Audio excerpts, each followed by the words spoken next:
Shalom. Selamat pagi Bapak Ibu yang terkasih dalam nama Tuhan Yesus Kristus. Kami mewakili Majelis GKJW Jemaat Malang mengucapkan terima kasih karena Bapak itu sudah berkenan untuk datang ibadah pada pagi hari ini. Kami juga mengucapkan terima kasih kepada Bapak Ibu tamu yang baru pertama kali mengikuti ibadah tempat ini. Kami mengucapkan selamat datang. Ibadah kali ini akan dilayani oleh Bapak Pendeta Lekar Hendriawan SAG. Sebelum itu ada beberapa pengumuman yang disampaikan. Yang pertama, ibadah pagi ini merupakan baptis anak yang kedua. Dan nanti ada persembahan 2 kali, yaitu persembahan syukur dan persembahan minggu. Terus yang berikutnya adalah ralat untuk ibadah patuan kelompok 8. Yang pertama, tempatnya yang di konsistori dipindah ke Jalan Rangsang 32 untuk waktu pelayan dan nyanyi tetap dan diterima tetap oleh Bapak Kurniadi Purwo Usodo. Terus yang ketiga dari Panitia HRP akan dilaksanakan pada hari Minggu tanggal 6 November tahun 2022 pukul 7 WIB. Persiapan rohani Bapak Ibu bisa dilaksanakan pada ibadah petuan atau ibadah keluarga di kelompok Bapak Ibu masing-masing. Kemudian persembahan petingan akan dikumpulkan paling lambat tanggal 3 November di ketua kelompok masing-masing. Pada saat itu ada juga 2 persembahan, yaitu persembahan minggu dan persembahan syukur. Dan nanti setelah ibadah ini selesai, panitia basar akan mengadakan undian. Jadi kami mohon nanti setelah ibadah, perwakilan dari kelompok 1 sampai 9 bisa datang ke kantor untuk mengambil undian dan nanti juga akan dikasihkan daftar menunya. Dari Komisi KPR Jemaat Malang pagi ini dilaksanakan ibadah anak dari jenjang balita sampai madya. Dipersilakan Bapak Ibu untuk mengajak putra-putrinya mengantar bagi jenjang balita di ruang balita di sebelah Gakes. Terus kemudian untuk Pratama di ruang Markus dan madya di ruang Matius. Kami mohon pada Bapak Ibu semua untuk bisa mode silent HP-nya supaya ibadah hari ini kita hikmat. Mari kita sama-sama memasuki ibadah kita dengan kita mempersiapkan diri. Kami mohon Bapak Ibu untuk bangkit berdiri.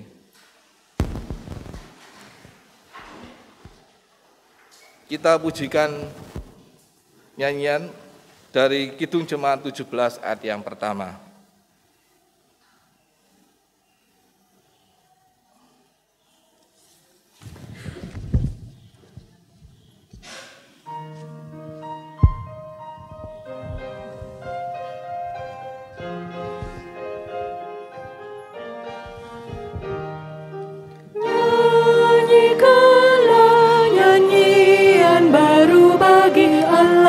Pencipta cakrawala, segala serafim kerubin, pujilah Dia, besarkanlah namanya. Bersorak-sorai bagi rajamu, bersorak-sorai bagi rajamu.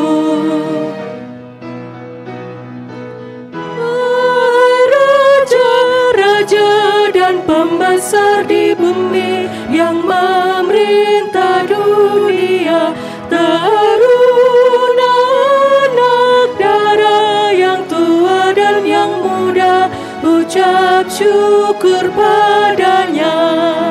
Bersorak-sorai bagi rajamu, bersorak-sorai bagi rajamu.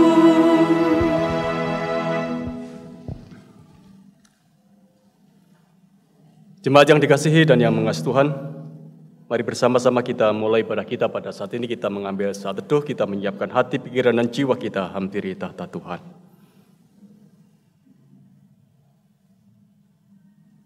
Kita kuduskan ini dengan satu pengakuan yang sama, bahwa pertolongan dan keselamatan kita datangnya dari Tuhan Allah yang menciptakan alam semesta dengan segala isinya, yang tidak pernah meninggalkan pekerjaan tangannya dan yang kekal kasih setianya. Salam damai dan sejahtera yang berasal dari Allah Bapa di dalam pengasihan Tuhan Yesus Kristus ada bersama dengan saudara-saudara. Amin. Silakan duduk.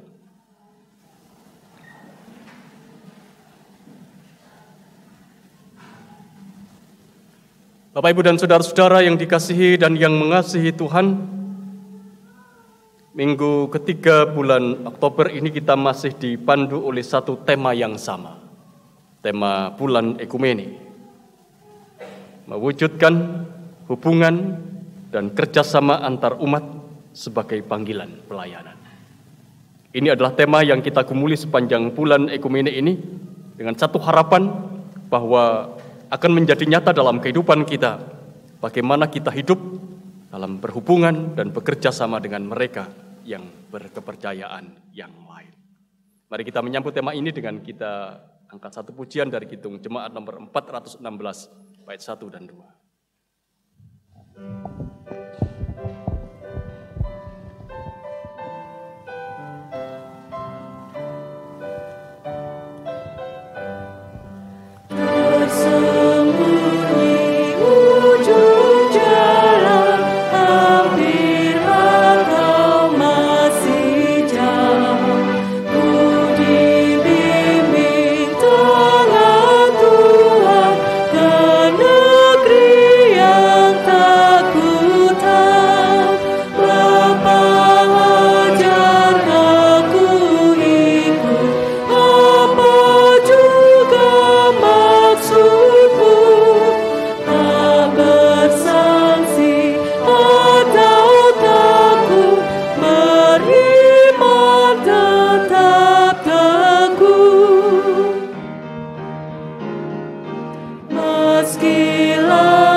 Bapak, Ibu, dan saudara-saudara yang dikasihi dan yang mengasihi Tuhan, mari bersama-sama kita mengakui dosa kita di hadapan Tuhan, karena sesungguhnya sering hidup kita menyimpang dari apa yang menjadi ketetapannya.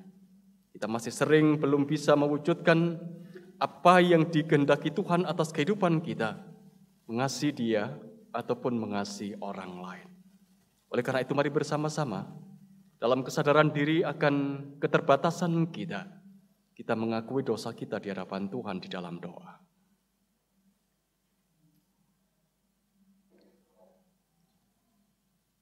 Bapa yang di sorga, kami senantiasa belajar bersyukur kepada Engkau, karena Engkau adalah Allah yang senantiasa menyertai dan memberkati hidup kami, baik sebagai pribadi, ataupun juga sebagai satu persekutuan di dalam Tuhan Yesus Kristus. Pagi hari ini dengan segala kesukacitaan kami menghampiri tahta-Mu. Kami boleh bersimpuh sujud di hadirat tahta Tuhan, mengucap syukur karena Engkau telah memberikan kerinduan di dalam hati kami. Kerinduan yang kami wujudkan dalam langkah kami untuk bersama-sama membangun ibadah ini. Kami percaya bahwa apa yang kami lakukan sesungguhnya semuanya hanya karena kebaikan-Mu.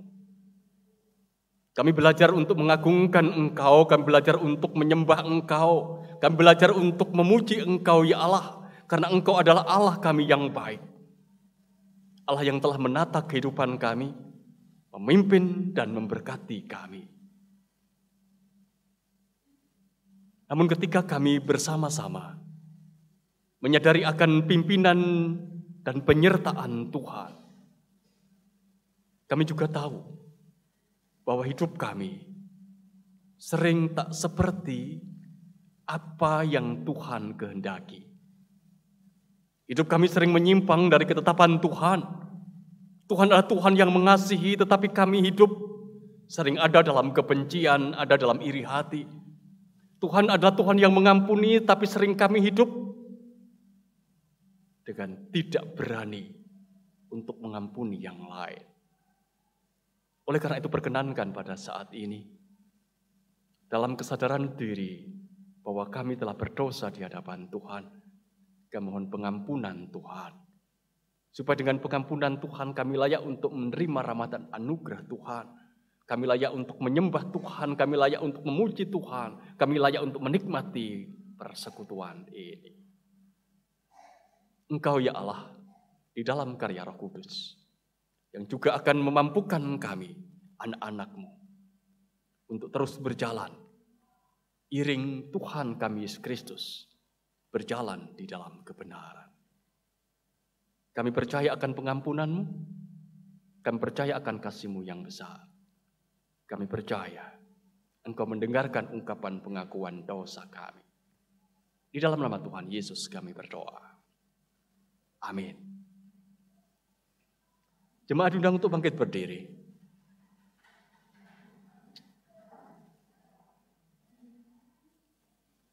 Dia adalah Tuhan yang mendengar apa yang menjadi ungkapan pengakuan dosa kita. Biarkanlah pada saat ini Tuhan memberitakan kepada kita berita pengampunan.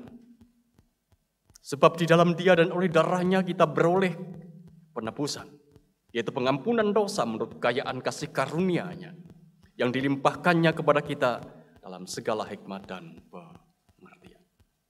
Demikian berita pengampunan untuk kita, dan seiring dengan berita pengampunan ini mari kita kembali agungkan Tuhan. Hitung jemaat 36 bait 1 dan 4.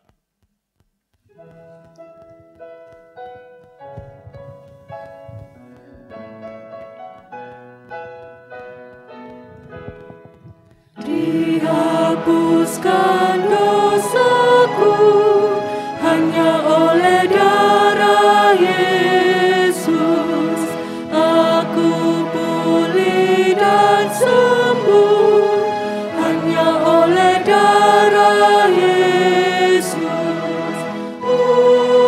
Darah Tuhanku, sumber pengasuhku, sucilah hidupku hanya oleh darah Yesus. Damai dan harapanku hanya oleh darah Yesus.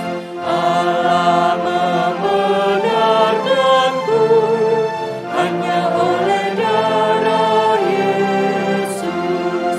Oh, darah Tuhanku, sumber pengasuhku, sucilah hidupku hanya oleh darah Yesus. Silakan duduk.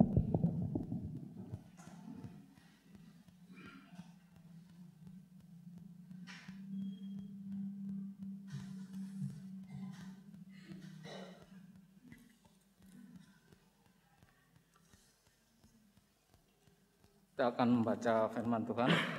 Sebelumnya mari kita berdoa. Terima kasih ya Bapa atas berkat-Mu yang telah Kau nyatakan dalam kehidupan kami pribadi lepas pribadi.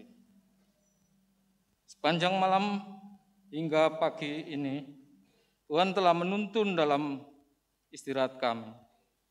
Dan kami bersyukur pada hari ini Engkau telah mengumpulkan kami untuk bersama-sama membangun ibadah pada pagi hari ini. Tuhan, kami akan membaca dan merenungkan firman-Mu Kiranya kuasa Roh Kudus yang akan menaungi hati dan pikiran kami, sehingga apa yang kami terima bisa menjadi berkat bagi kehidupan kami, ya Tuhan. Mampukan kami untuk melakukan firman-Mu di dalam menjalani kehidupan kami pada hari ini. Berfirman-Lah Tuhan, kami siap untuk mendengarkan. Amin. Sebelum kita baca, mari kita bernyanyi dari PKJ nomor 15.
Bacaan pagi hari ini diambil dari Kejadian 32, ayatnya yang ke-22 sampai 32.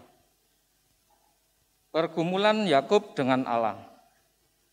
Pada malam itu Yakub bangun dan ia membawa kedua istrinya, kedua budaknya perempuan dan ke-11 anaknya, dan menyeberang di tempat penyeberangan sungai Yabok. Sesudah ia menyeberangkan mereka, ia menyeberangkan juga segala miliknya. Lalu tinggallah Yakub seorang diri, dan seorang laki-laki bergulat dengan dia sampai fajar menyingsing. Ketika orang itu melihat bahwa ia tidak dapat mengalahkannya, ia memukul sendi pangkal paha Yakub, sehingga sendi pangkal Yakub pangkal paha itu terpelecok. Ketika ia bergulat dengan orang itu, lalu kata orang itu, "Biarkanlah aku pergi, karena fajar telah menyingsing." Sahut Yakub, "Aku tidak akan membiarkan engkau pergi, jika engkau tidak memberkati aku." Bertanyalah orang itu kepadanya, "Siapakah namamu?" Sahutnya, "Yakub." Lalu kata orang itu, "Namamu tidak akan disebutkan lagi Yakub, tetapi Israel. Sebab engkau telah bergumul melawan Allah dan manusia, dan engkau menang." Bertanyalah Yakub, "Katakanlah juga namamu." Tetapi sahutnya, "Mengapa engkau menanyakan namaku?" Lalu diberkatinya lah Yakub di situ. Yakub menamai tempat itu Peniel. Sebab katanya, aku telah melihat Allah di hadapan muka, tetapi nyawaku tertolong. Lalu tampaklah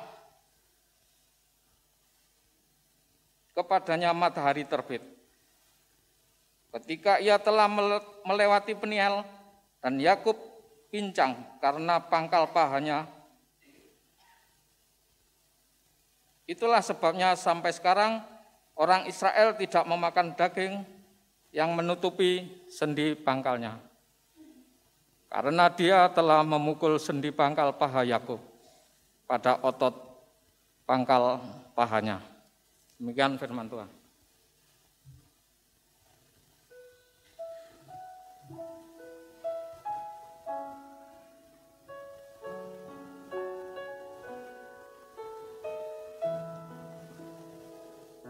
Aku melayangkan mataku ke gunung-gunung, dari manakah akan datang pertolonganku? Pertolonganku ialah dari Tuhan yang menjadikan langit dan bumi. Ia takkan membiarkan kakimu goyah, penjagamu tidak akan terlelap. Sesungguhnya tidak terlelap dan tertidur penjaga Israel. Tuhanlah penjagamu, Tuhanlah naunganmu. Di sebelah tangan kananmu, matahari tak sakitimu pada waktu siang dan malam. Tuhan kan menjaga nyawamu, Tuhan kan menjaga keluar masukmu, dari sekarang sampai selamanya.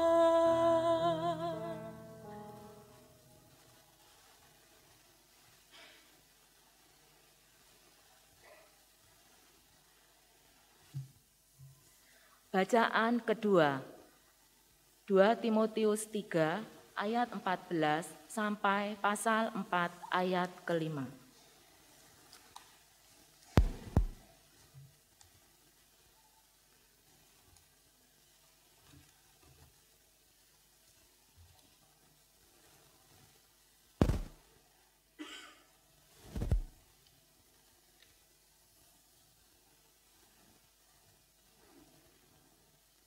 Dua Timotius 3 ayat 14 sampai 2 Timotius 4 ayat kelima.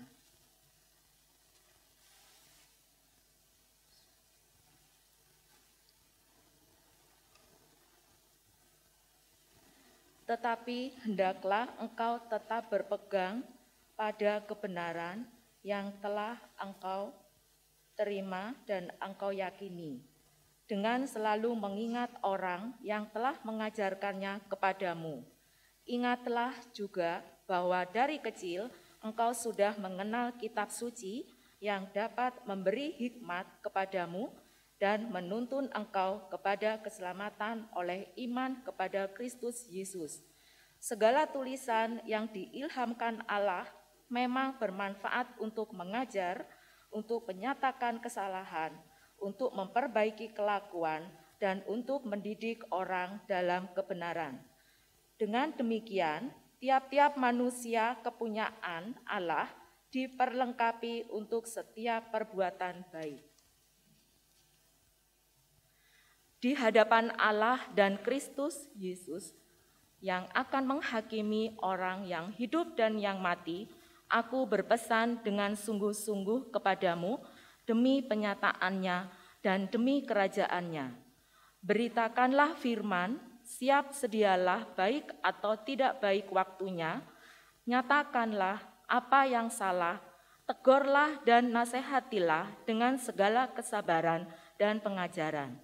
Karena akan datang waktunya orang yang tidak dapat lagi menerima ajaran sehat, tetapi mereka akan mengumpulkan guru-guru menurut kehendaknya untuk memuaskan keinginan telinganya. Mereka akan memalingkan telinganya dari kebenaran dan membukanya bagi dongeng. Tetapi kuasailah dirimu dalam segala hal, sabarlah menderita, lakukanlah pekerjaan pemberita Injil, dan tunaikanlah tugas pelayananmu. Demikianlah sabda Tuhan. Inilah permulaan Injil Yesus Kristus.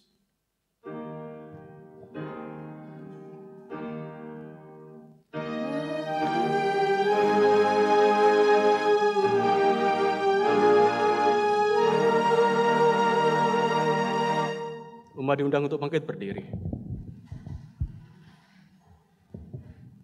Injil Yesus Kristus menurut Lukas pasal 18, ayat 1 sampai ayat yang ke-8.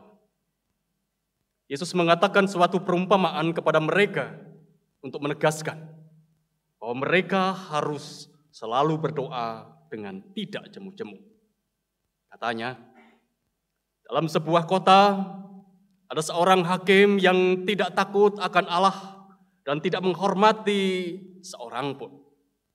Dan di kota itu ada seorang janda yang selalu datang kepada hakim itu dan berkata, "Belalah hakku terhadap lawanku."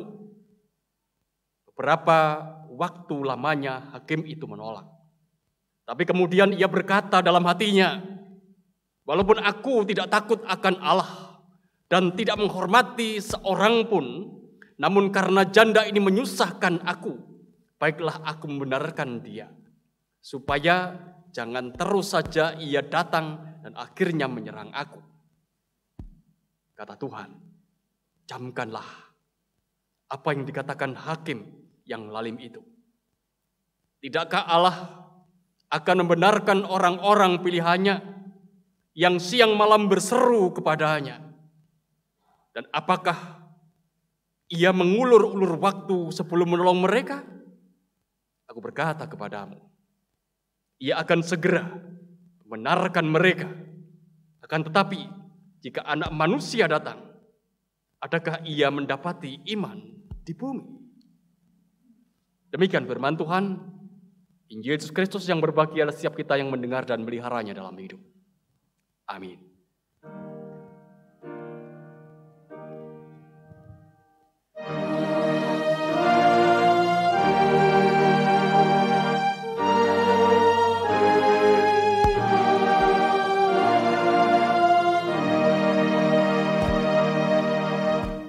Silakan duduk.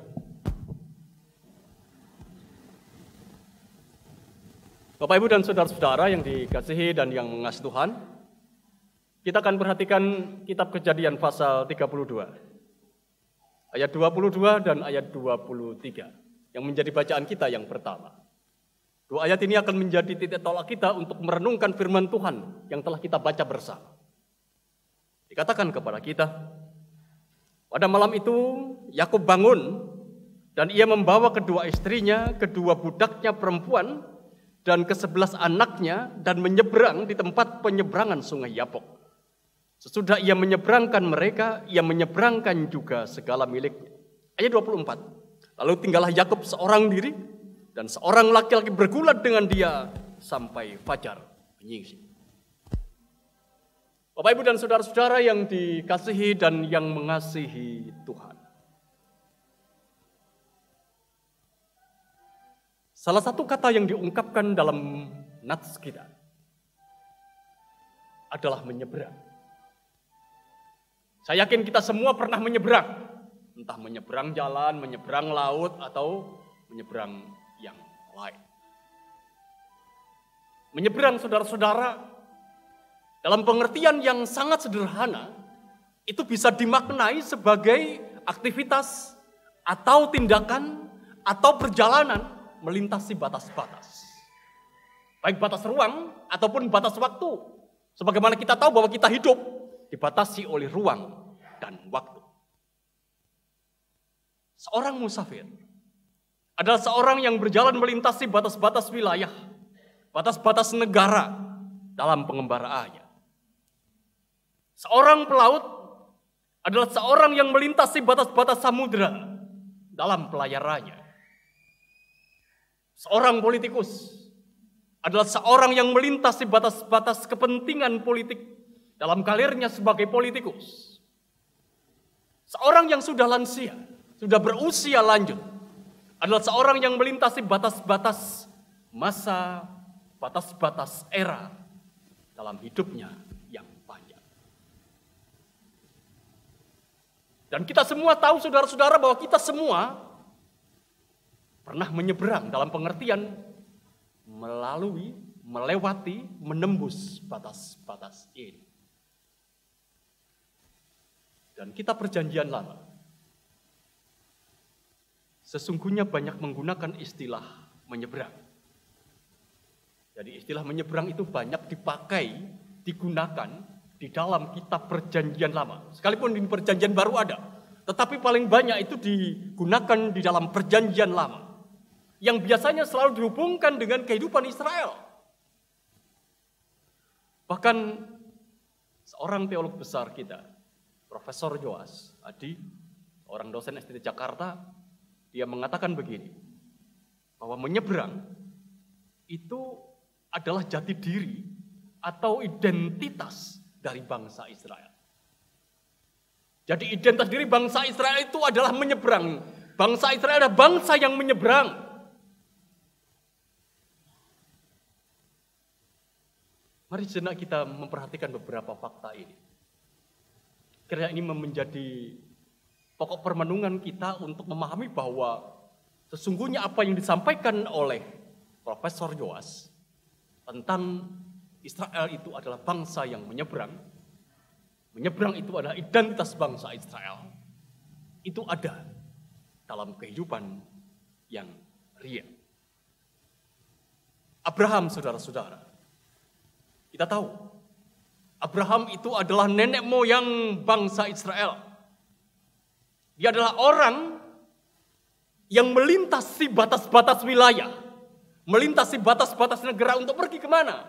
Untuk pergi ke tanah terjanji demikian yang diungkapkan karena dia pergi dari tempat tinggalnya. Untuk apa? Untuk memenuhi janji Tuhan.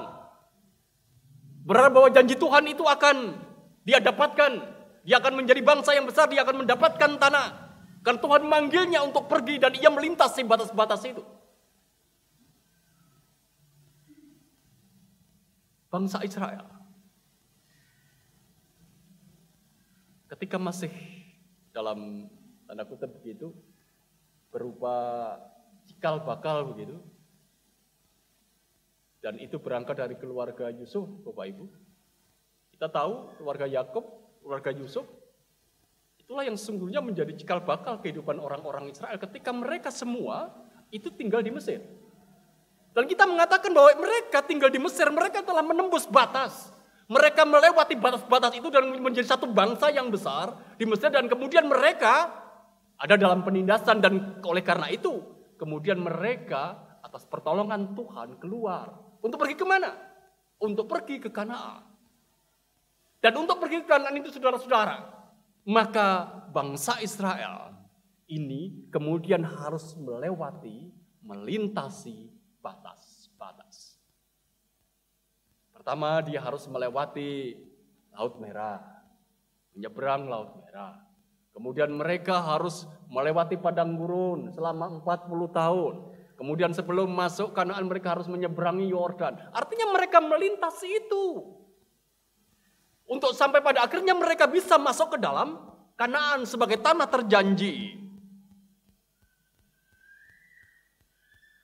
Demikian pula bangsa Israel ketika mereka ada dalam pembuangan ke Babilonia. Mereka Untuk berangkat mereka juga harus melintasi batas-batas. Untuk pulang kembali pada zaman Ezra, mereka juga harus melintasi batas-batas itu. Nah, ini saudara-saudara yang ingin saya katakan bahwa menyeberang itu adalah identitas bangsa Israel. Dan itu juga diceritakan dengan baik melalui peristiwa Yakub yang harus menyeberangi Yabok untuk berjumpa dengan Esau saudaranya. Seperti yang menjadi bacaan kita pertama. Sebagaimana kita tahu bahwa Israel itu adalah gelar untuk Yakub, kan? Gelar untuk Yakub dalam pergumulan itu. Dan kita tahu, kalau kita perhatikan Kejadian pasal 32 ayat 22 sampai ayat yang ke-24 yang menjadi nats kita tadi, saudara-saudara. Jelas diceritakan kepada kita semua bahwa Yakub itu telah menyeberangkan keluarganya. Ia telah menyeberangkan pula hartanya. Menyeberangi sungai Yabok. Tetapi dia sendiri kemudian tidak menyeberang. Dia sendiri justru berada di titik awal penyeberangan itu. Artinya bahwa dia tidak ada bersama dengan orang-orang atau bersama dengan harta yang diseberangkan. Mengapa? Mengapa Yakub tidak berani menyeberang? Karena ia takut. Mengapa ia takut? Karena selama ini, saudara-saudara, ia menampilkan diri sebagai Yakub, sebagai sang penipu. Yakub itu artinya sang penipu. Banyak orang telah ditipunya. Ayahnya ditipunya, saudaranya ditipunya, pamannya ditipunya. Itulah identitas diri Yakub. Dia adalah sang penipu. Dengan identitas itu, saudara-saudara, dia tidak berani untuk menghadapi kenyataan. Dia dicekam oleh rasa takut. Batinnya dan hatinya bergejolak. Sehingga dia tidak berani menyeberang Yabok. Walaupun dia sudah menyeberangkan hartanya dan istri dan anak-anak. Ketika ia dalam sendirian, saudara-saudara, sesungguhnya dia bergumul. Dia bergumul dengan pertanyaan mendasar manusia. Semua orang, siapakah sesungguhnya aku? Jadi ketika Yakub ada dalam kesendirian, dia sedang bergumul tentang itu. Siapa sesungguhnya aku? Dia sedang melihat dirinya kembali. Memperhatikan dirinya, siapakah sesungguhnya aku dalam perjalanan hidupku yang seperti ini. Dan dia mendapati, saudara-saudara, banyak hal itu ada terjadi dalam hidupnya, itu bisa dikatakan bertentangan. Kalau kita perhatikan Yakub, itu saudara-saudara sering dalam narasi sebelumnya dikatakan bahwa ia adalah seorang yang berperawakan tenang, begitu. Atau berpenampilan tenang. Tapi kita tahu, hidupnya tidak pernah tenang, kan? Hidupnya tidak pernah tenang, sekalipun dia adalah orang yang tenang, tetapi hidupnya tidak pernah tenang. Dia terus dan terus menjadi pelarian. Dia adalah seorang yang ambisius untuk mencari berkat. Bahkan untuk mendapatkan berkat itu kemudian dia harus menipu. Dan kita tahu, saudara-saudara, dia kemudian dihantui oleh masa lalu yang hitam itu. Dia kepada orang yang kaya, saudara-saudara. Ia menyeberangkan hartanya. Ia menyeberangkan istrinya. Dan kita tahu betapa kayanya sebenarnya Yakub. Tetapi ketika ia dalam kesendirian, sesungguhnya dia sekalipun ada dalam kekayaannya, dia masih juga disekam oleh kesendiriannya. Dia merasa sendiri, dia merasa tidak punya teman, dia merasa ada dalam kesepian. Nah, ketika Yakub pada saat itu bergumul dengan identitas dirinya, siapa sesungguhnya aku? Disitulah saudara-saudara Allah hadir dan menjumpainya. Malam itu di penyeberangan sungai Yabok, ketika Allah bertanya, siapakah namamu? Dan ia mengatakan Yakub. Jelas diungkapkan kepada kita. Siapa namamu? Yakub. Aku ini penipu, aku ini pemegang tumit, aku ini perebut hak. Itu yang diungkapkan oleh Yakub. Dan dia mengidentifikasikan diri dengan benar. Mengapa? Mengapa aku melakukan seperti itu? Dan kemudian aku ada dalam ketakutan untuk berjumpa dengan saudaraku. Yakub jujur mengakui dia adalah Yakub. Nah, dalam kesadaran diri sebagai Yakub itu saudara-saudara, dalam kesadaran diri sebagai sang penipu, kemudian Allah berkenan untuk mengubahkan menjadi baru, yaitu menjadi Israel atau pejuang Allah. Di dalam ayat 27, 28 dikatakan begini. Bertanyalah orang itu kepadanya, siapakah namamu? Sautnya Yakub. Lalu kata orang itu, namamu tidak akan disebut lagi Yakub, tetapi Israel, sebab engkau telah bergumul melawan Allah dan manusia, dan engkau menang. Dua ayat ini memberikan penegasan kepada kita bahwa Yakub diubahkan menjadi Israel oleh Allah. Dia menjadi sang pejuang Allah.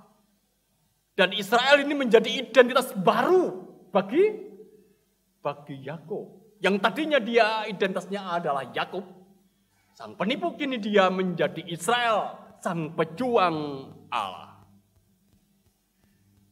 Dengan identitas baru, Yakub sebagai Israel yang ditandai dengan Allah memukul sendi pangkal paha Israel, dan kemudian dia berjalan pincang.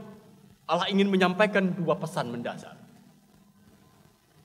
Yang pertama, saudara-saudara, pesan pertama, supaya Yakub sadar bahwa dia itu sesungguhnya adalah mitra. Dia adalah rekan kerja Allah. Rekan kerja yang akan terus-menerus meneruskan berkat yang sudah janjikan Allah kepada leluhur mereka, Abraham dan Ishak. Allah memandang Yakub bukan pertama-tama dari apa yang sudah dikerjakannya, melainkan berdasarkan siapa dia di mata Allah. Dia adalah mitra. Dia adalah mitra kerjanya, mitra perjanjiannya. Diingatkan itu, ketika pada saat itu Allah mengubah Yakub menjadi Israel. Engkau ini rekan kerjaku. Engkau harus meneruskan berkat yang sudah aku janjikan kepada nenek moyangmu, kepada dunia ini. Engkau tidak boleh takut lagi, begitu. Karena engkau adalah pejuang Allah. Itu yang pertama yang ingin disampaikan kepada kita. Yang kedua, saudara-saudara, Yakub itu dipaksa untuk tidak lari lagi dari masalah. Ketika dia menjadi pincang, saudara-saudara, Yakub harus berani menghadapi kenyataan hidup yang ada di depannya. Dia harus bersikap sebagai pejuang Allah yang tidak akan mundur atau lari dari tantangan hidup. Dia tidak lagi bisa bersembunyi. Karena apa? Karena dia pincang. Sebenarnya secara simbolik, orang yang pincang itu pasti orang yang tidak akan bisa berlari. Oleh karena itu secara simbolik kita bisa mengatakan bahwa ketika Yakub itu kakinya pincang, sebenarnya Allah ingin engkau tidak boleh lari dari masalahmu, apa yang ada di depanmu, tetapi engkau harus menghadapinya. Karena engkau tidak bisa berlari lagi, engkau tidak bisa bersembunyi lagi. Itu yang ingin disampaikan kepada kita secara simbolik dengan Yakub yang pincang itu. Dan berbekal identitas diri yang baru inilah saudara-saudara, kemudian Yakub itu menyeberang. Nah, sesungguhnya pergumulan Yakub di penyeberangan Yabok ini menjadi pengalaman spiritual baru baginya. Yakub yang pada awalnya melihat dirinya itu sebagai sang penipu, diubahkan menjadi Israel yang melihat dirinya itu dari perspektif Allah. Dia mengalami transformasi dari penipu kemudian menjadi pejuang Allah. Dia pejuang Allah yang menjadi rekan kerja Allah untuk mewujudkan perjanjiannya yang telah diikat Allah pada bapa-bapa leluhurnya. Dan berbekal identitas inilah saudara-saudara, berbekal identitas baru inilah, Yakub kemudian berhasil menepis ketakutan yang ada dalam dirinya. Dia berjalan menyeberangi Yabok, dia menjumpai Esau saudaranya, dan sebuah perjumpaan yang indah terjadi. Sehingga dikatakan di dalam pasal 33 ayat yang 10, ketika mereka semua, artinya Yakub dan Esau itu ketemu, dikatakan begini, melihat mukamu serasa melihat wajah Allah. Itu yang diungkapkan oleh Yakub pada saat itu. Ia berani menyeberang dengan identitas baru sebagai Israel untuk menjumpai saudaranya. Dia tidak lagi dikecam oleh rasa takut dan dia tidak lagi mau dan berani berlari karena dia tidak mungkin bisa berlari. Bapak, Ibu dan saudara-saudara yang dikasihi dan yang mengasihi Tuhan, orang Kristen, kita semua, saudara-saudara dan saya, itu mewarisi iman Israel napa mboten? Mewarisi iman Yakub napa mboten? Kita mewarisi ya. Kalau kita mewarisi iman Israel, kalau kita mewarisi iman Yakub, maka sesungguhnya identitas iman kita itu adalah iman yang menyeberang. Artinya iman yang benar dalam pemahaman yang ada dalam perjanjian lama seperti halnya Israel, seperti halnya Yakub. Iman itu adalah berani menyeberang, menembus batas-batas untuk berjumpa dengan yang lain, untuk berjumpa dengan dia. Apakah itu berbeda, berbatasan dengan suku, agama, ras, ataupun golongan. Maka sesungguhnya iman Kristen, seperti halnya iman Israel, adalah iman yang menembus batas. Melintasi batas-batas. Iman yang menyeberang. Seperti juga Bapak, Ibu, dan saudara-saudara, kalau kita kembali mengingat tema bulan ekumene kita. Jadi sepanjang bulan Oktober ini kita dipandu oleh satu tema besar, yaitu mewujudkan hubungan dan kerjasama antar umat sebagai panggilan. Mewujudkan hubungan dan kerjasama antar umat sebagai panggilan. Tema ini saudara-saudara hanya bisa diwujudkan kalau kita berani menyeberang, melintasi batas-batas agama, dan menjumpai orang lain yang berbeda. Tanpa keberanian untuk menyeberangi, maka tema ini saudara-saudara barangkali akan menjadi sebuah utopia saja. Tidak akan pernah bisa mewujud di dalam kehidupan kita. Oleh karena itu, dengan penghayatan bahwa kita ini dipanggil untuk mewujudkan hubungan dan kerjasama antar umat di dalam kehidupan kita sebagai panggilan, maka mari kita melakukannya. Belajarlah untuk menembus batas. Belajarlah untuk menyeberang. Belajarlah untuk menemui, menjumpai mereka. Mereka yang berbeda dengan kita. Dalam perspektif bacaan Injil kita, bacaan kita yang ketiga, menyeberang itu seperti halnya melintasi batas jarak kedudukan tak kala seorang janda itu menjumpai hakim yang lalim. Dia terus mengetuk pintu rumah hakim, terus-menerus melintasi batas. Pada akhirnya dia mendapatkan pembenaran, dia dibenarkan oleh hakim itu. Atau dalam perspektif bacaan kita yang kedua, dari 2 Timotius 3 ayat 14 sampai 4 ayat yang kelima saudara-saudara. Menyeberang itu seperti harapan Rasul Paulus pada Timotius. Yang mewarisi iman orang yang telah memberinya pengajaran untuk terus mewartakan Injil dalam situasi baik ataupun tidak. Keberanian mewartakan Injil saudara-saudara. Keberanian membawa kabar kesukacitaan. Baik situasinya baik atau tidak saudara-saudara. Itu berarti keberanian untuk menembus batas. Mewartakan Injil berarti berani melintasi batas-batas. Itu yang diungkapkan oleh Rasul Paulus kepada Timotius. Dan kita menghayati kembali dalam kehidupan kita. Iman kita itu adalah iman yang menyeberang. Iman yang melintasi, iman yang menembus batas-batas yang memisahkan kita dengan orang lain.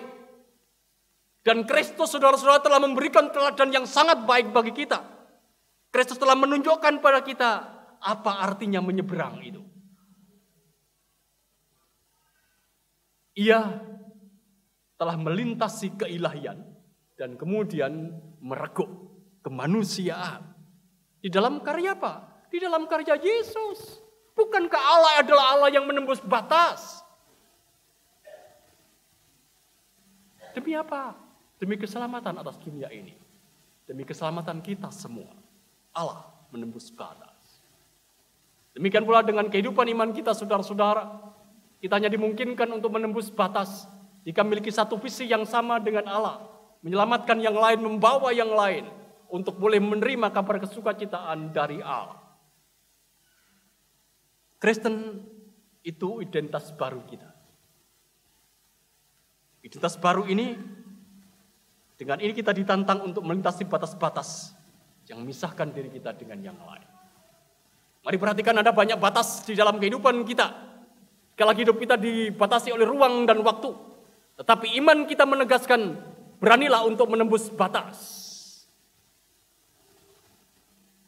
Untuk kehidupan dan demi kehidupan. Kalau hari ini, kita juga akan menjadi saksi untuk peristiwa baptis. Sesungguhnya peristiwa baptis itu adalah peneguhan adalah akan identitas baru untuk anak-anak kita.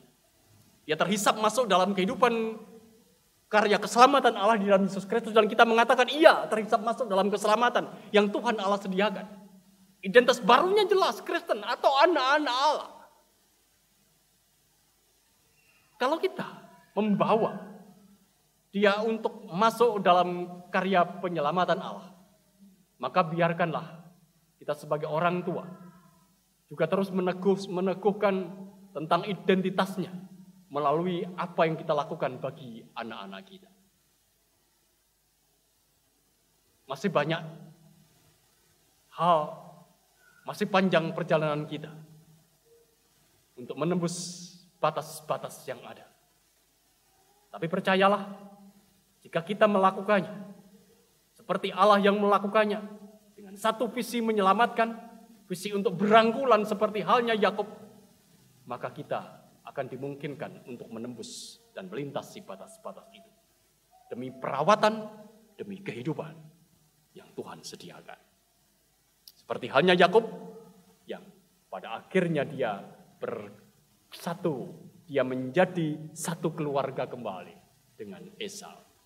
Karena dia berani menembus batas, merawat kehidupan. Maka biarkanlah kita juga melakukan hal yang sama. Tuhan menolong kita. Amin. Saat teduh untuk kita.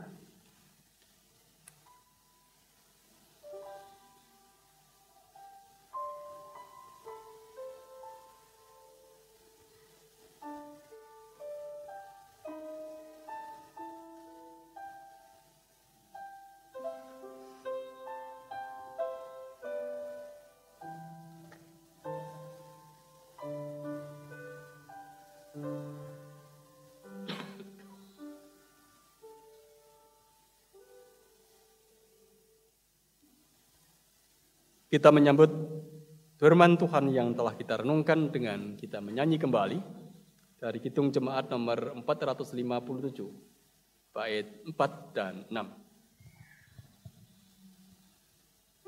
Dalam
Ibu Bapak yang terkasih di dalam Tuhan, kami undang Bapak Ibu bangkit berdiri.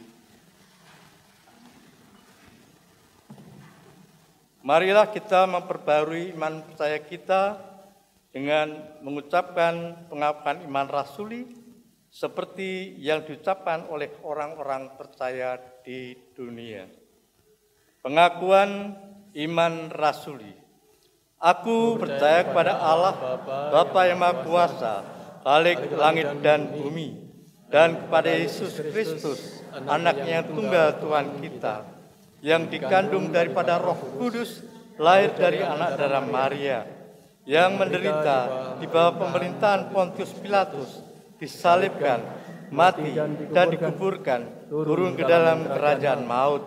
Pada hari yang ketiga, bangkit pula dari antara orang mati, naik surga, duduk di sebelah kanan Allah, Bapa yang Maha Kuasa, dan akan datang dari sana untuk menghakimi orang yang hidup dan yang mati.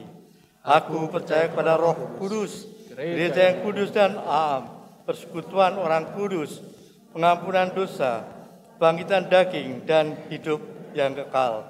Amin. Dipersilakan duduk kembali. Kita akan dengarkan satu persembahan pujian dari anak-anak. Aku anak GKJW. Monggo disilakan siapa yang mau mempersembahkan.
Selamat pagi Bapak Ibu. Mohon izin memperkenalkan, ini adalah anak-anak kita dari kelas balita yang kemarin sudah menjadi peserta lomba akapela Solo yang sudah dilaksanakan pada hari Minggu kemarin.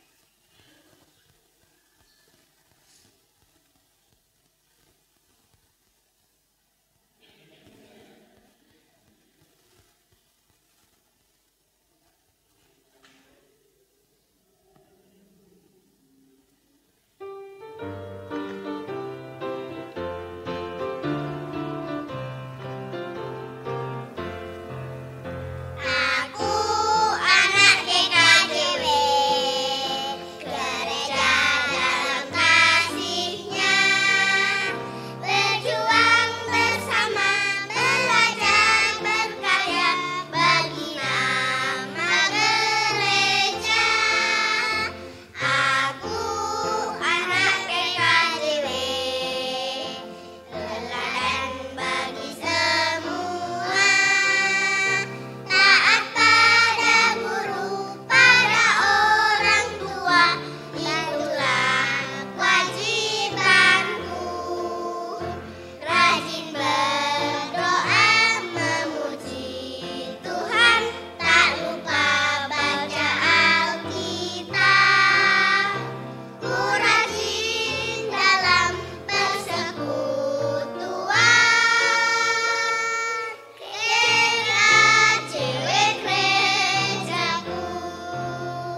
Bapak, Ibu, Saudara, kasih penyertaan dan berkat Tuhan untuk kita umat-Nya tidak pernah berhenti.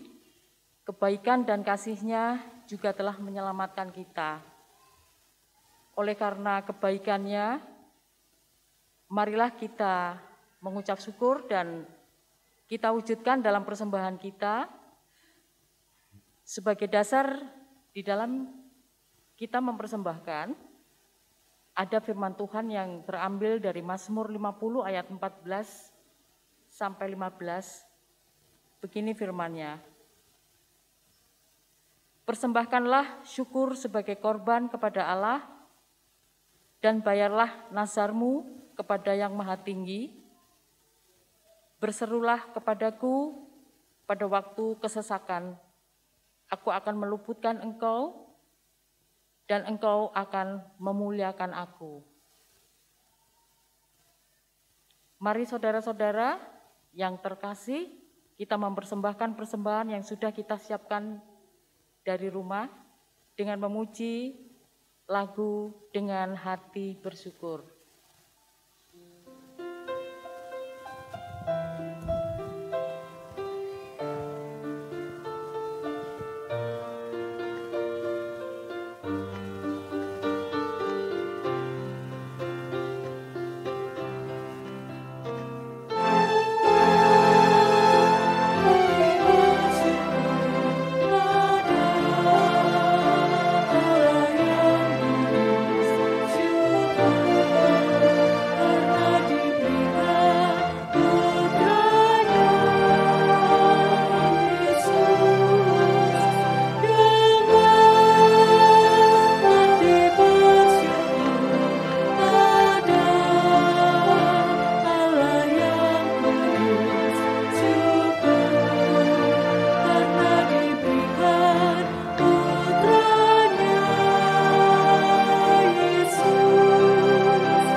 Jemaat yang dikasihi Tuhan, pada hari ini ada beberapa saudara kita, keluarga-keluarga Kristen yang ingin membaptiskan putra dan putrinya.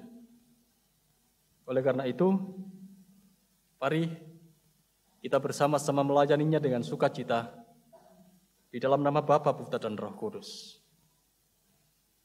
Saudara-saudara kita yang membawa anak-anaknya untuk menerima tanda baptis. Yang pertama dari keluarga Bapak Kurniawan Setio Aryati. Kemudian keluarga Bapak Heribertus Ananda Swastika.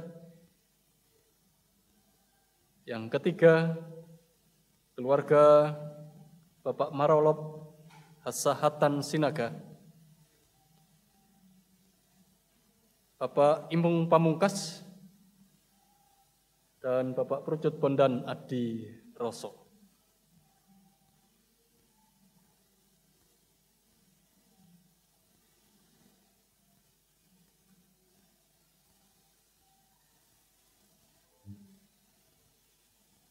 Inilah keluarga-keluarga yang hendak membaptiskan anak-anaknya supaya mereka menerima tanda baptis.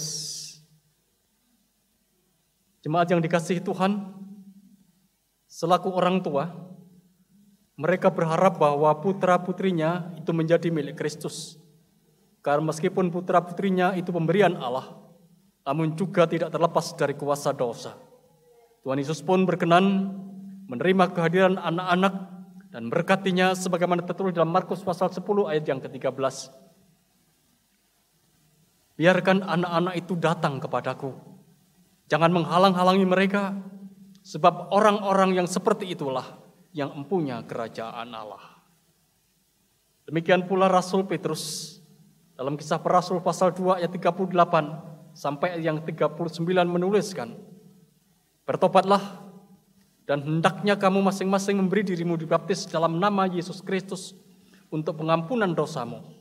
Maka kamu akan menerima karunia Roh Kudus, sebab bagi kamulah janji itu dan bagi anak-anakmu dan bagi orang yang masih jauh, yaitu sebanyak yang akan dipanggil oleh Tuhan Allah kita. Saudara-saudara, para orang tua yang akan membaptiskan anak-anak, di sini sudah disediakan air. Ini adalah air biasa saja, namun sekarang akan dipakai untuk pembaptisan.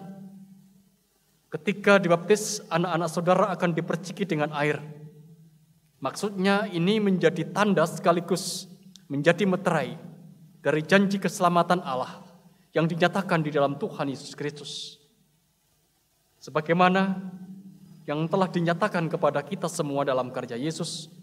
Oleh sebab itu, sebelum saudara-saudara menyerahkan putra-putri saudara kepada Tuhan, kiranya saudara-saudara bersedia menyatakan pengakuan dan janji kepada Tuhan dengan menjawab pertanyaan-pertanyaan sebagai berikut. Kepada para orang tua yang hendak membaptiskan anak-anak, apakah saudara-saudara percaya bahwa karya penyelamatan Allah yang telah dinyatakan di dalam diri Yesus Kristus melalui pengorbanannya di kayu salib juga berlaku bagi anak-anak saudara? Bagaimana saudara-saudara, apakah saudara-saudara percaya? Apakah saudara-saudara berjanji untuk mendidik dan membimbing anak-anak saudara dengan penuh kasih sayang dan ketaatan kepada kehendak Allah pada jalan yang benar, sehingga kelak di kemudian hari, berkat bimbingan dan didikan saudara-saudara, mereka berani mengakui imannya di hadapan Allah? Bagaimana saudara-saudara, apakah saudara-saudara berjanji? Jemaat diundang untuk bangkit berdiri.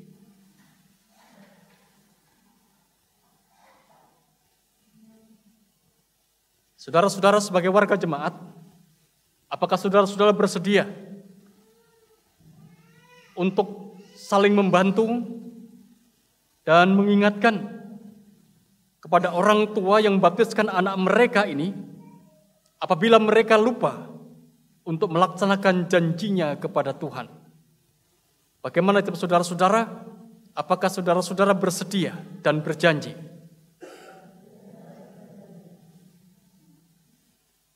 Allah mendengar ungkapan pengakuan kita. Terpujilah Allah Bapa, Tuhan Yesus Kristus dan Roh Kudus yang senantiasa menyertai umat-Nya. Amin.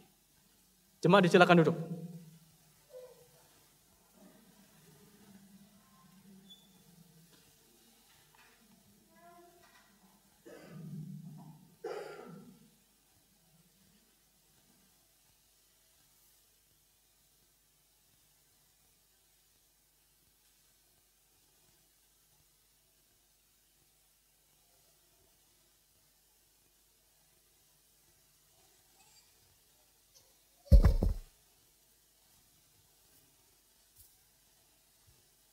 Kita menjadi saksi untuk peristiwa baptisan ini. Ini adalah sakramen yang menjadi penanda bahwa anak kita terhisap masuk dalam karya penyelamatan Allah di dalam Yesus dan dimeteraikan melalui baptisan ini. Anak Samuel Enggar Bagaskara, engkau dibaptis di dalam nama Allah Bapa, Allah Putra dan Roh Kudus. Amin.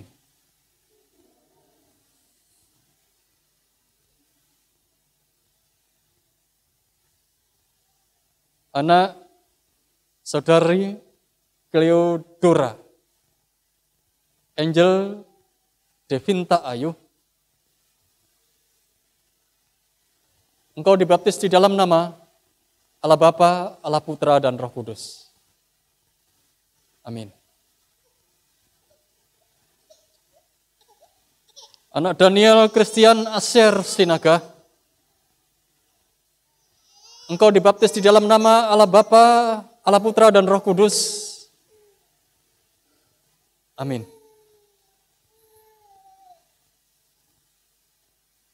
Anak Kahiyang Kasih Griata,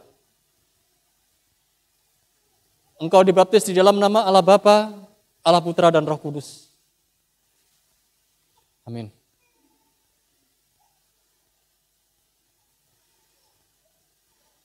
Anak Elia Rewa Raisendria,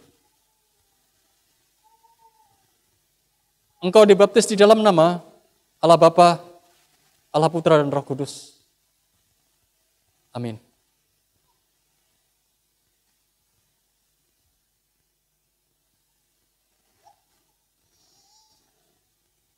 Kita akan bersama-sama berdoa dan mohonkan berkat. Saya mengundang Bapak Ibu untuk kembali bangkit berdiri.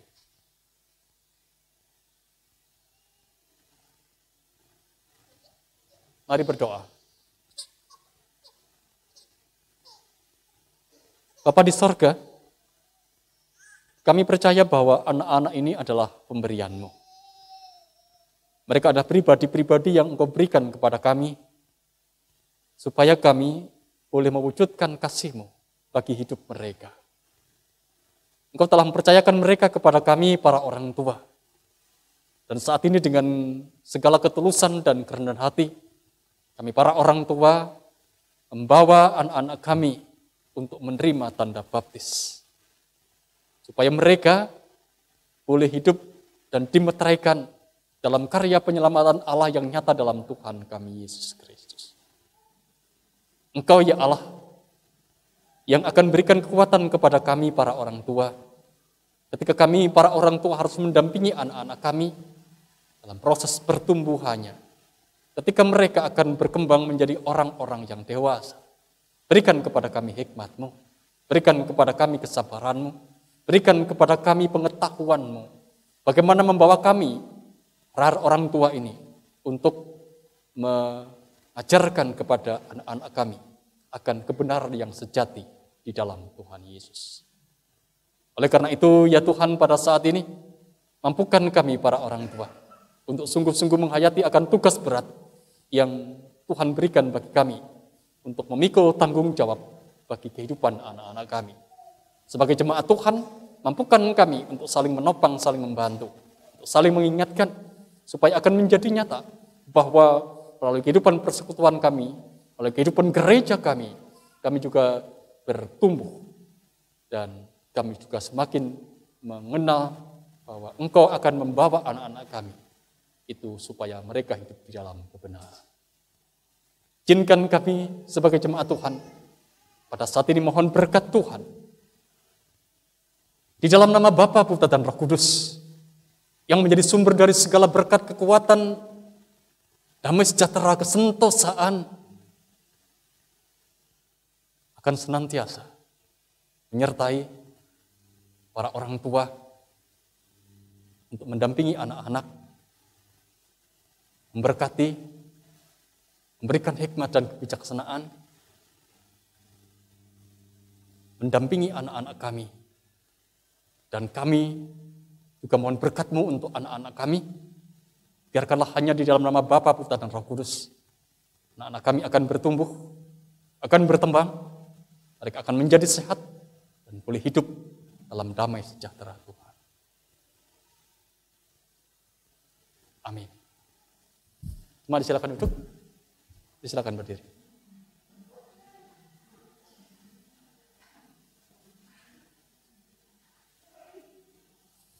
Kami menyerahkan surat tanda kewargaan.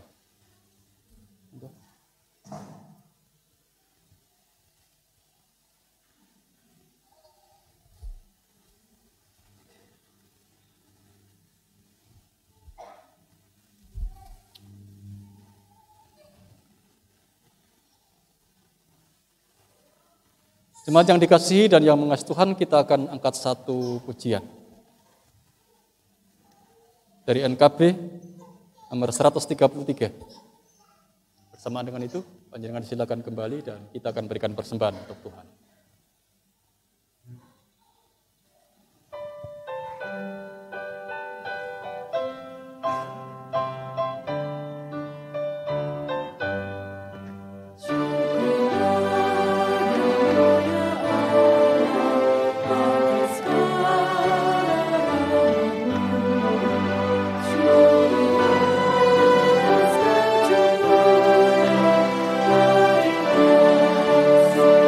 Terima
Jemaat hati Tuhan, mari bersama-sama kita kembali berdoa. Kita akan angkat syafaat-syafaat kita. Bapa yang di surga, kami bersyukur kepadamu pada pagi hari ini. Engkau telah menyertai kami, membimbing kami ketika kami menikmati persekutuan kami dengan Engkau dan dengan saudara-saudara kami yang lain dalam Kristus Yesus. Biarkan melalui persekutuan ini, melalui peribadahan ini, kami akan semakin dimampukan untuk mengenal Engkau sebagai Tuhan yang baik dan mengenal saudara-saudara kami sebagai saudara yang Engkau tempatkan pada kami supaya kami boleh hidup dalam cinta-Mu.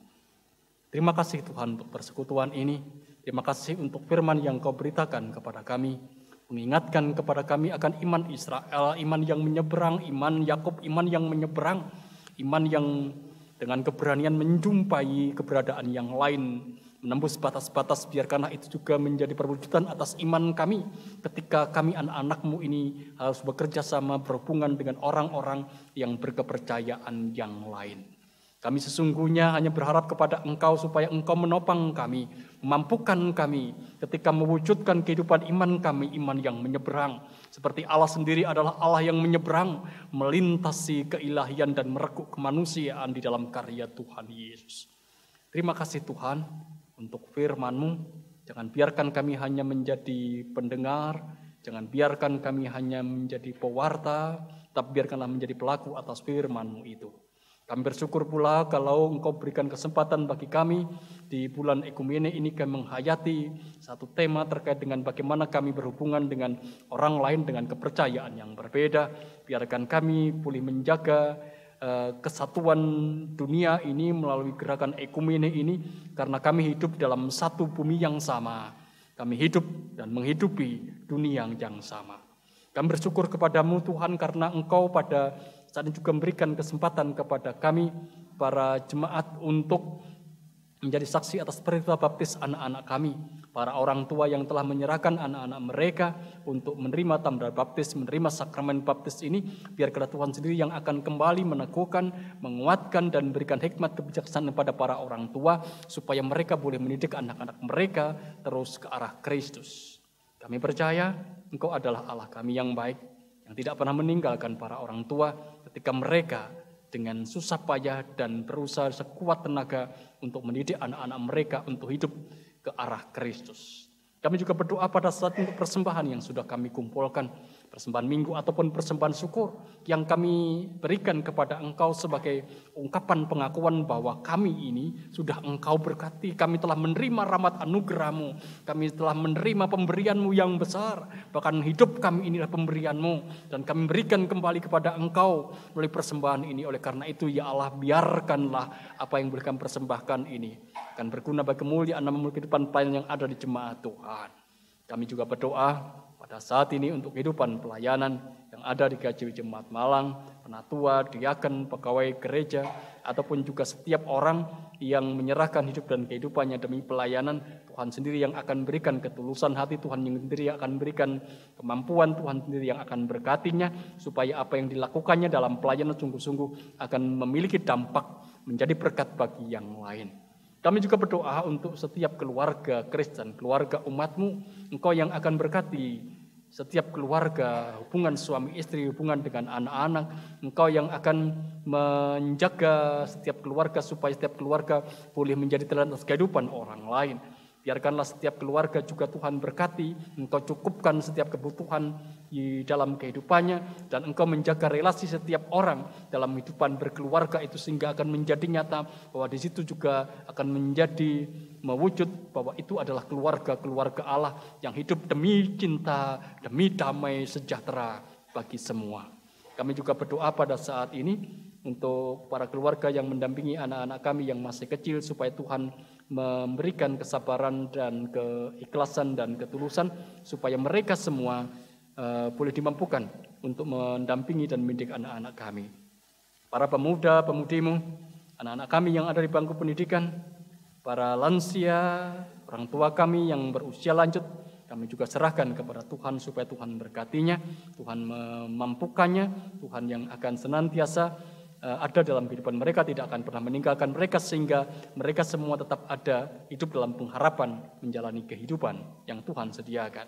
Kami berdoa pada saat ini saudara kami yang sakit. Kami tak menyebutnya satu persatu, tapi kami menyerahkan mereka yang sakit. Dalam proses pemulihan ini biarkanlah Tuhan sendiri juga yang akan senantiasa memberikan kekuatan dan kemampuan Tuhan yang menjaga hati dan pikiran mereka supaya tetap ada di sana Kristus yang membangkitkan semangat supaya mereka kembali mendapatkan pemulihan dari Tuhan. Kami juga berdoa pada saat itu tragedi-tragedi yang ada di sekitar kami, tragedi Kanjuruhan ataupun juga tragedi yang lain, kami menyerahkan kepada Tuhan supaya Tuhan turut terlibat menolong dan menopang setiap orang yang ada dalam tragedi ini. Atas bangsa dan negara kami menyerahkan kepada Tuhan supaya Tuhan menopang menyertai para pendegari kami. Mereka biarkanlah tetap boleh mengambil setiap pijakan sesuai dengan apa yang menjadi kehendak Tuhan dan menjadi sumber damai sejahtera bagi bangsa ini. Dan atas dunia global yang ada dalam kekacauan, ada dalam perang, ada dalam chaos, Tuhan sendiri juga yang akan menopang para pemimpin dunia ini supaya mereka boleh menghayati bahwa hidup itu adalah untuk memelihara kehidupan, bukan untuk mematikan yang lain, sehingga mereka boleh menjadi sumber atas damai yang Tuhan akan nyatakan kepada dunia ini. Bapa di sorga, demikian ungkapan doa kami. Yang jauh dari sempurna, Tuhan sendiri yang menyempurnakan, sebagaimana Tuhan Yesus yang telah mengajarkan kepada kami berdoa. Bapa kami yang di surga, dikuduskanlah nama-Mu, datanglah kerajaan,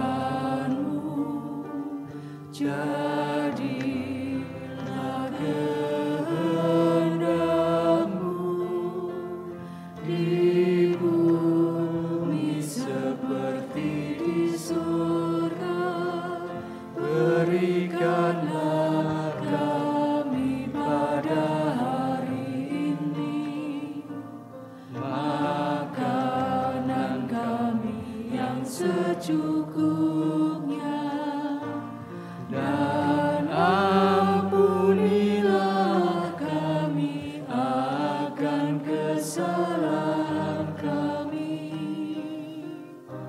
seperti kami juga mengampuni orang yang bersalah kepada kami.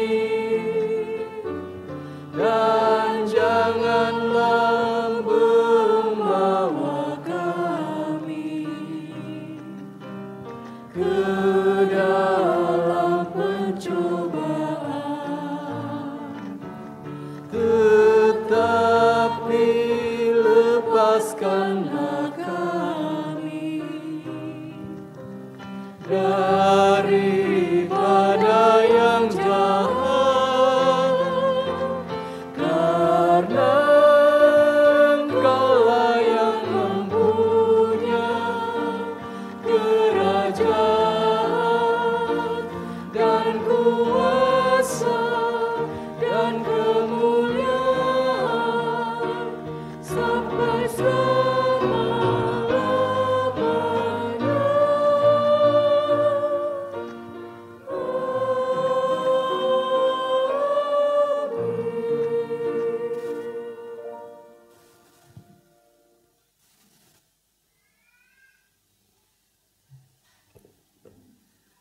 Selamat pagi, Shalom.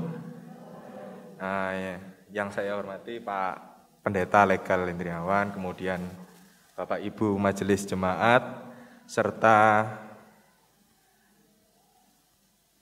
jemaat yang dikasihi dan yang mengasihi Tuhan.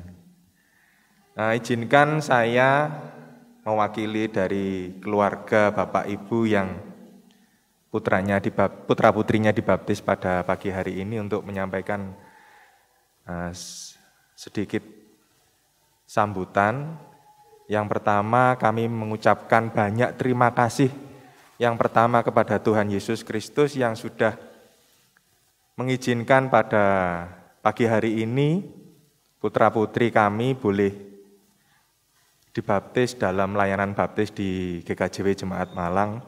Kemudian kami juga berterima kasih kepada Bapak Pendeta atas pelayanannya Pak untuk baptisan pada pagi hari ini, dan Bapak Ibu anggota majelis jemaat, matur nuwun. Kemudian tidak terlupa untuk setiap anggota jemaat yang hadir menjadi saksi di baptisan putra-putri kami di pagi hari ini. Besar harapan kami untuk mohon doanya dari Bapak Ibu supaya kami selalu dikuatkan dan dimampukan untuk kami lebih bertanggung jawab untuk membesarkan anak kami, terutama di dalam iman kepada Tuhan Yesus Kristus.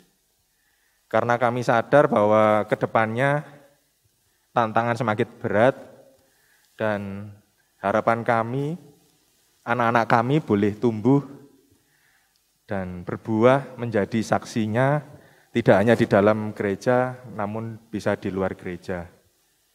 Mungkin itu saja dari saya. Kurang lebihnya mohon maaf. Terima kasih. Tuhan Yesus memberkati.